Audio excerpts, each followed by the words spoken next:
नमस्कार, मैं हूं आपके साथ मयंक मिश्रा। आज 27 तारीख है और इस वक्त की कई बड़ी और अहम खबरें हैं। मुस्तफा खामेनेई, ईरान के सुप्रीम लीडर ने डोनाल्ड ट्रंप को एक बड़ा संदेश दिया है और एक बड़ी शर्त रख दी है डोनाल्ड ट्रंप के सामने, जिसे अमेरिका के नहले पर ईरान का दहला माना जा रहा है। डोनाल्ड ट्रंप के नहले पर मुस्तफा खामेनेई का दहला माना जा रहा है और साथ ही आपको यह भी बताएंगे कि आखिर क्यों डोनाल्ड ट्रंप ने ये जो पिछले 48 घंटे से हमले रोके, इसकी वजह क्या है।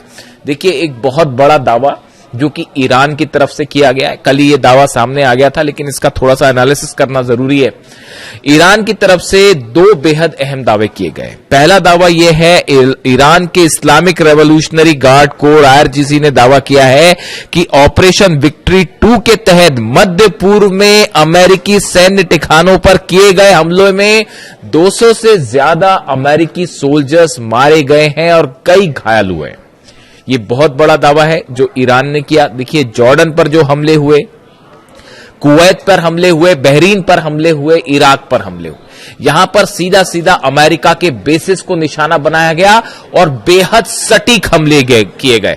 फतह 2 से हमले किए गए, फतह 110, जुल्फिकार मिसाइल से हमले किए गए, सेजिल मिसाइल से हमले किए गए और ये तीनों मिसाइल्स का कोई जवाब ना तो पेट्रियट के पास था, ना थाट के पास था। अमेरिका के डिफेंस सिस्टम की धज्जियां उड़ गई, चीथड़े उड़ गए। हमने आपको यही दावा किया था। देखिए, हम कैजुअलिटी के बारे में कोई दावा नहीं कर रहे, लेकिन हमने एक और दावा किया था। मैंने खुद ने आपको यह दावा कर बताया था कि जो खबरें हैं, जिस नेचर की स्ट्राइक करी है, जिन मिसाइल्स की स्ट्राइक की है, जिस प्रिसीजन के साथ स्ट्राइक की है, उससे लगता है कि अमेरिका के कई जेट्स तबाह हुए हैं, खासतौर पर जॉर्डन में। और अब ईरान की तरफ से भी यही दावा किया जा रहा है। ईरान कह रहा है कि साहब, जो हमले किए उसमें 11 तो फाइटर जेट अमेरिका के तबाह हो गए। जॉर्डन में जो फाइटर जेट के बेस पर हमला हुआ था, वो मिसाइल ठीक उस हैंगर के ऊपर गिरी थी जहां पर फाइटर जेट्स खड़े थे अमेरिका के, वो तबाह हुए हैं। कुवैत में बड़ी जो है वो तबाही हुई है। कुवैत में भी जो फाइटर जेट के हैंगर थे वो तबाह किए गए। अब ईरान दावा कर रहा है कि हमने 11 अमेरिका के फाइटर जेट्स तबाह कर दिए हैं, जिसमें F-15 फाइटर जेट शामिल है, एक P-8 है, इसके अलावा C-17 ट्रांसपोर्ट विमान है, वो शामिल है और 8 से ज्यादा जो है रिफ्यूलिंग टैंकर शामिल है। मतलब ये आंकड़ों को अगर आप जोड़ लें तो ये अच्छे खासे नंबर हो जाएंगे। देखिए, ये पिछली बार भी हुआ था इस तरह से कि हमने कहा था आपको कि 30 से ज्यादा प्लेन्स तबाह हुए। अमेरिका के नंबर्स जो है वो 42 निकल के आए और अब देखिए ईरान के ये दावे हैं, इनको लेकर सैटेलाइट इमेजेस भी सामने आनी शुरू हो गई हैं। इतनी आसानी से डोनाल्ड ट्रंप पीछे नहीं हटते। ये जो हमले हुए उसके पीछे की एक पूरी कहानी है कि आखिर क्यों डोनाल्ड ट्रंप ने ये हमले रोके, हम उसका भी जिक्र करेंगे।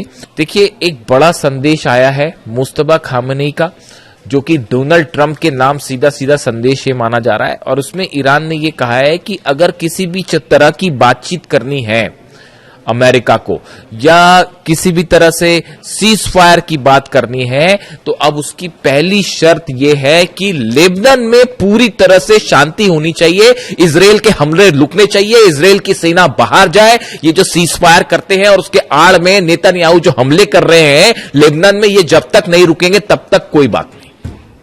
ये सीधा सीधा संदेश मुस्तफा खामेनेई ने डोनाल्ड ट्रंप को दे दिया है कि आपसे बात ही तब होगी जब आप लेबनान में पूरी तरह से मसला खत्म, या अमेरिका ये जो इजराइल की फोर्सेस है इसको बाहर भगाइए यहां से पहले और नेतन्याहू के हमले रुकवाइए और ये जो सीज फायर के नाम पर धोखा देते हैं इस तमाशे को बंद करवाइए, वरना कोई बात नहीं।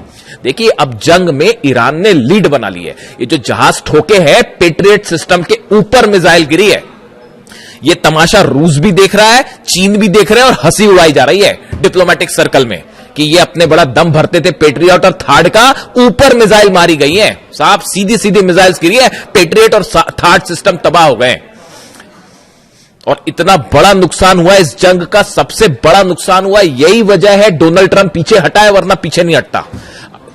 बैठक होती है व्हाइट हाउस में, मैं आपको एक वीडियो में पहले भी बता चुका हूं। व्हाइट हाउस में बैठक हुई, पीट हेग्सेट शामिल थे उसमें, डैन केन्स शामिल थे, अमेरिका के तमाम अधिकारी शामिल थे। उसमें बताया गया कि जो नुकसान हुआ है और कैसे पेट्रियट और थर्ड सिस्टम मिसाइल्स खत्म हो रही है। सिर्फ 900 मिसाइल्स बची है अमेरिका के पास, एक महीना में सिर्फ 20 मिसाइल बन पाती हैं। और जिस तेजी के साथ ईरान हमले कर रहा है तो उसमें तो एक महीने के अंदर पूरा डिफेंस सिस्टम ही खत्म हो जाएगा। इसलिए रुके ये हमला करने से। और दूसरी चेतावनी आ गई है ईरान की तरफ से कि नेटो के जितने बेसेस है सबको ठोका जाएगा, चाहे वो तुर्की में हो, चाहे इटली में हो, चाहे जर्मनी में हो। मैं आपसे उस पर चर्चा कर चुका हूं, इसलिए इस पर बात नहीं करूंगा।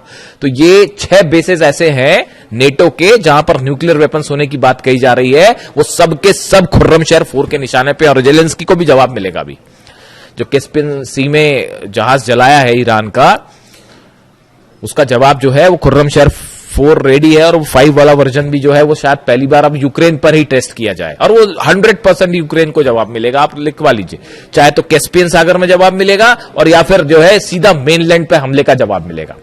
तो बैठक हुई, बैठक में यह तय किया गया कि भाई अभी जो असेसमेंट हुआ कि कितना नुकसान हो रहा है, उसमें यह बात निकल के सामने आ गई कि अगर आप लॉन्ग रेंज वॉर करते हैं, लंबी जंग की तैयारी करते हैं। पहली बात तो देखिए, ईरान में वो रैपिड वेनेजुएला समझने की गलती कर रहे थे, तमाम समझाने के बाद भी कि उसको वेनेजुएला मान के चल रहे थे। ईरान ने समझा दिया क्या है हकीकत।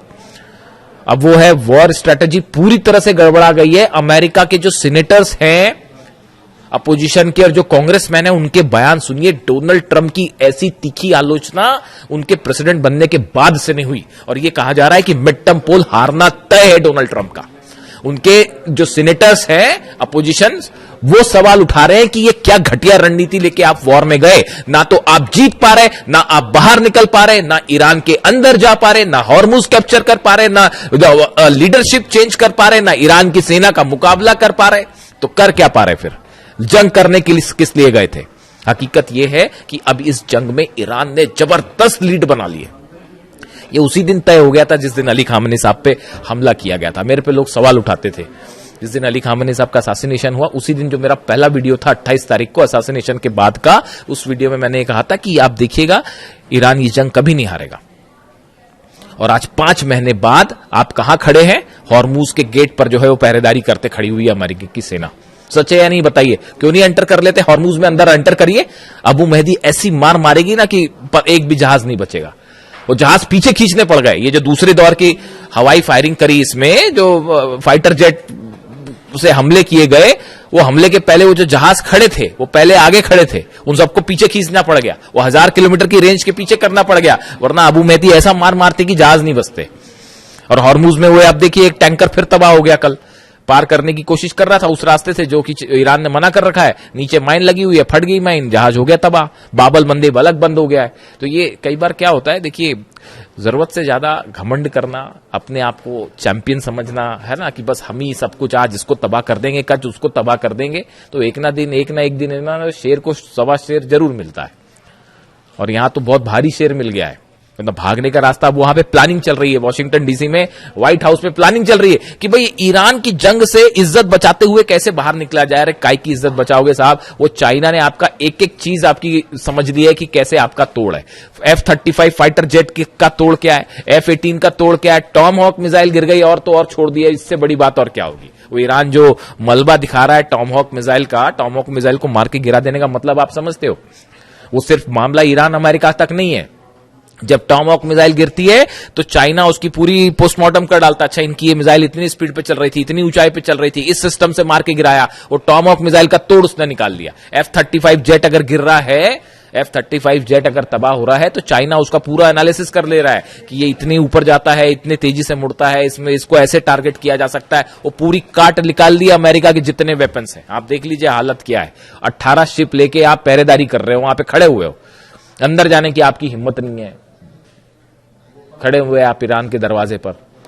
तो अब हालात ये है कि मुस्तफा खामेनी ने एक नया जो है वो संदेश दे दिया है डोनाल्ड ट्रंप को।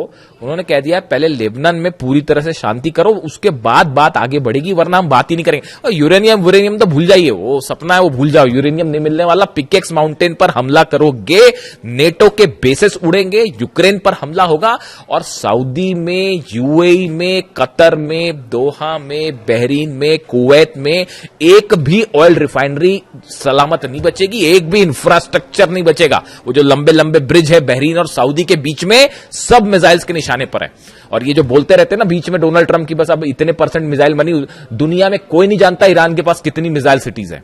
जागरोस की पहाड़ियों के नीचे अली खामेनी साहब जानते थे पहले से कि आज नहीं तो कल जो है वो हमला करेगा अमेरिका, उसी की तैयारी कर रखी थी। 4-5 साल की जंग की तैयारी कर रखी है और अब तो भयंकर लीड बना लिए साहब, भयंकर लीड बना लिया। आपको क्या लगता है इजराइल हमला अगर ईरान अगर हार रहा होता या दब रहा होता तो अब तक इजराइल तो कूद गया होता जंग में।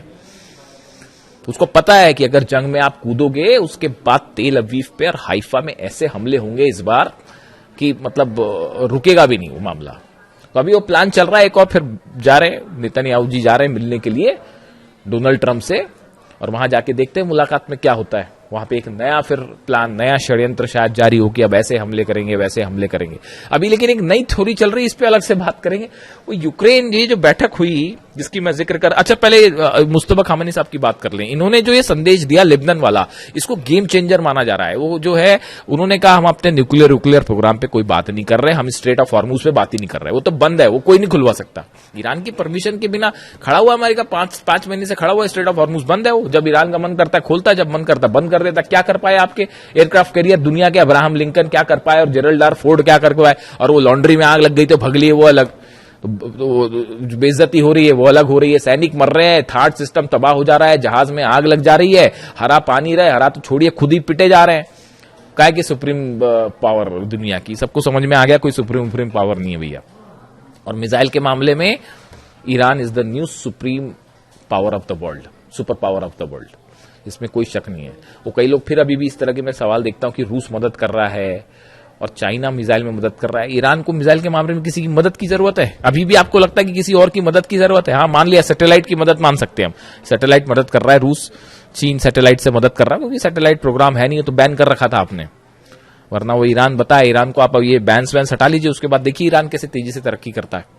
वो ह्यूमन ब्रेन बना लिया उसने, एक वो जो खबर बताई थी मैंने आपको, ह्यूमन ब्रेन की सेल्स बना के एक आर्टिफिशियल ब्रेन बनाने, मतलब वहां पे जो है आप देखिए ईरान में जो साइंटिस्ट हैं कितनी तेजी के साथ काम कर रहे हैं। ये तब है जब वो 30 साल से बैन लगा हुआ है, तो हाहाकार मच जाता है दुनिया में। जरा से जो है बैन्स लगते हैं, कहीं कोई टैरिफ लग जाता है तो हाहाकार मच जाता है। और 30 साल से वो अली खामेनी साहब का ईरान जो है वो 30 साल से बैन भी झेल रहा है, उसके बाद भी देखिए आज घुटने पे हैं सबके सब। तो अब इन्होंने मुस्तफा खामेनी साहब ने बड़ी प्लानिंग के साथ मामला पूरा लेबनान पे शिफ्ट कर दिया है, और इसका मतलब यह है कि न्यूक्लियर प्रोग्राम पर कोई बात नहीं, बाद में देखा जाएगा, और हॉर्मुज पर कोई बात नहीं, बाद में देखा जाएगा, खोलना नहीं खोलना, बंद करना क्या करना है। पहले लेबनान में आप ये जो तमाशा चल रहा है लेबनान में हमले करने वाला, इसको बंद करिए पहले, उसके बाद ही आगे बढ़ेगी बात। अब डोनाल्ड ट्रंप ने डिसाइड करना है क्या करना है, यानी फोकस। अब देखिए कहने का मतलब यह है, ये खबर अहम इसलिए है, ईरान ने मन बना लिया है कि अब इनसे जो भी बात होगी नहीं होगी, करना है नहीं करना है, ईरान अपने टर्म पे डिक्टेट करेगा, अपने टर्म पे डिक्टेट करेगा। कोई बात अमेरिका की नहीं मानी जाएगी, ना उनके वो जो बीच वाले हैं बात करने वाले, ना उनकी बात मानी जाएगी। वही होगा जो ईरान तय करेगा, जो अहमद वाहिदी तय करेंगे, और अहमद वाहिदी वही तय करेंगे जो खामेनी साहब बता के गए और जो कासिम सुलेमानी साहब बता के गए। वो कासिम सुलेमानी साहब की जो स्ट्रैटेजी है ना, उसी से जॉर्डन ठोका जा रहा है, और उसी से कुवैत ठोका जा रहा है, उसी से थार्ड और पेट्रियट ठोके जा रहे हैं। इसीलिए नहीं डरते थे डोनाल्ड ट्रंप कासिम सुलेमानी से कि अगर कासिम सुलेमानी होते तो पता नहीं क्या हो गया होता। खुद डोनाल्ड ट्रंप ये कहते हैं पता नहीं कितनी तबाही मचाते हैं, और सही कहते हैं। खैर, तो अब हालात ये है कि डोनाल्ड ट्रंप के सामने नई शर्त रख दी है लेबनान वाली। दूसरी तरफ ये बड़े बड़े जो प्लेन गिराने वाले दावे हैं, इसमें थोड़ा सा टाइम लगेगा सामने आने में। बाबल मंदेब जो है वो पूरी तरह से बंद है, क्लोज्ड। ईरान ने हुतीस की मदद के लिए बैलिस्टिक मिसाइल ड्रोन्स का एक बड़ा जखीरा तैनात कर रखा है यमन में, खासतौर पर बाबल मंदेब के आसपास, और लगातार जो है वो लड़ाई चल रही दोनों तरफ से। आपने देखा ही कल यमन में किस तरह से हमले हुए, और सऊदी लेड फोर्सेस और हूती के बीच में आमने सामने की जंग शुरू हो गई, कई गाड़ियों को आग लगा दी गई। जिस तरह से ऑयल रिफाइनरीज पर सऊदी पर हमला हुआ, पूरी दुनिया देख रही है। सबसे बड़ी जो आपकी जो ऑयल रिफाइनरी है अरामको, उसकी एक यूनिट पर जिस तरह से मिसाइल्स गिरी हैं, बैलिस्टिक मिसाइल, पूरी दुनिया देख रही है किस तरह से यानबू में और दूसरी एक जगह जो है वो हमले हुए, और उसको कोई नहीं रोक पाया। तो अमेरिका तो फेल है ही पूरी तरह से, वो अपनी रक्षा नहीं कर पा रहा, तो सऊदी की रक्षा क्या करेगा। और ये प्लान चल रहा है, देखिए ये प्लान चल रहा है। खुद नहीं लड़ सकते तो बोले क्या एक नया मोर्चा खोल देते हैं, यूक्रेन को लड़ाओ ईरान से साहब, हथियार हम देंगे, वहां लड़ना ताकि हमारे बेस पे हमला नहीं। आपने क्या समझ रखा है ईरान को और क्या समझ रखा है अहमद वाहिदी साहब को? यूक्रेन हमला करेगा तो वो क्या जॉर्डन पे हमला रुक जाएगा? अहमद वाहिदी साहब ने, जो मेरे पास जो जानकारी है, ईरान की सेना ने, आईआरजीसी ने अपना टारगेट तय कर रखा है, पूरे अरब से अमेरिका को बाहर निकालो, ट्रंप की सेना को बाहर निकालो, उसके बाद देखा जाएगा। इस टारगेट के साथ काम कर रहे हैं। और डोनाल्ड ट्रंप की कोशिश जो यूक्रेन वाला है उस पर अलग से बात करेंगे। वो यूक्रेन को भिड़ाने की कोशिश है ईरान से, सऊदी को भिड़ाने की कोशिश, वहां पे जो है हूती को वहां मैनेज करने के लिए सऊदी को भिड़ा लो, यानी खुद पीछे रहो, हथियार देके दूसरे को लड़ा जाए, ये प्लान चल रहा है। लेकिन अभी हालात ये हैं, ईरान ने बड़ी लीड बना ली है। अब ये जो शर्तें रखी हैं मुस्तफा खामेनी साहब ने, इसका क्या होगा? बाबल मंदेब का क्या होगा? हॉर्मूज का क्या होगा? एक बड़ी जंग की तैयारी फिर शुरू है, अमेरिका की तरफ से भी, इजराइल की तरफ से भी। इजराइल की एंट्री भी जल्दी हो सकती है, अगले 1 से 2 दिन में 30 तय हो जाएगी कि मामला जंग की तरफ, बड़ी जंग की तरफ। ईरान जान रहा है कि हमला होगा, आज नहीं तो कल फिर से हमला होगा। किस रूप में होगा ये देखने वाली बात है। जो भी अपडेट होगा आप तक पहुंचाऊंगा। Thank you so much.